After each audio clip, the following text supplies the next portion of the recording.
It's only been 11 months since OnePlus introduced the world to its first Pro Series smartphone, but the company is already back at it with the introduction of the all-new OnePlus 8 Pro.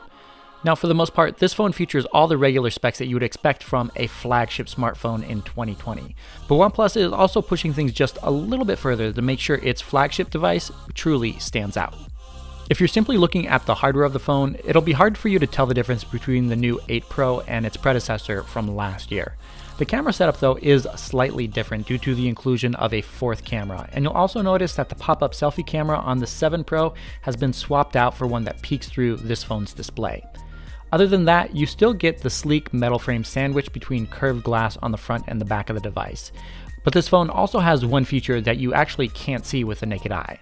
This phone here sports an official IP68 dust and water resistant rating, which is actually a first for a OnePlus smartphone.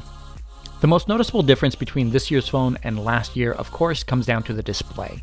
This time around, you're looking at a Quad HD 6.78-inch OLED panel with a 120Hz refresh rate and a 240Hz touch sampling, which delivers the smoothest screen that I've ever used on a smartphone. And while Samsung's Galaxy S20 lineup boasts 120Hz refresh rates as well, this phone here can do it at its full resolution, while Samsung's devices need to bump things down to full HD. To charge up the 4,510 mAh battery, you do get the company's proprietary Dash Charge 30T, which delivers 30-watt fast charging. But OnePlus has also stepped things up by finally delivering wireless charging to its phone, something that it said for the longest time simply wasn't fast enough for its customers.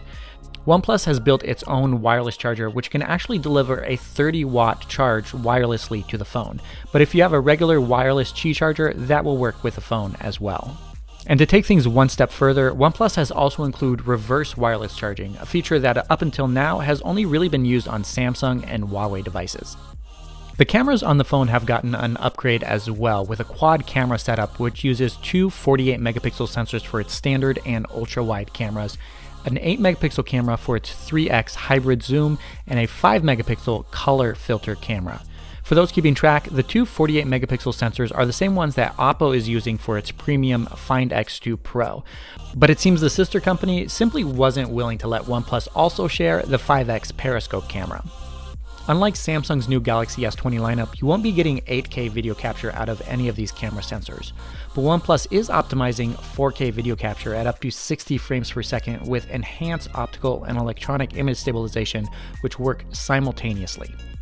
As for its front-facing camera, the 16-megapixel sensor used here is the same one on the regular OnePlus 8, capable of capturing video at 1080p, when most other flagship devices from this year have been capturing 4K video from their selfie cameras. To finish off the spec sheet, you're looking at a new Snapdragon 865 processor, which of course comes with 5G connectivity, 8 or 12 gigabytes of LPDDR5 RAM, and 128 or 256 gigabytes of storage. And of course, that brings us to the price. The base model of this phone will be selling for $899, making it the most expensive smartphone in OnePlus's lineup that we've ever seen, and significantly more expensive than last year's OnePlus 7 Pro. Leave us a comment below and let us know if you think the new price of the OnePlus 8 Pro is definitely worth the upgrades that this phone has. Thank you guys so much for watching. If you want to see our full review of this phone as soon as it's available, make sure you subscribe to the channel and hit that bell icon as well. Thank you guys so much for watching, and I'll catch you in the next one.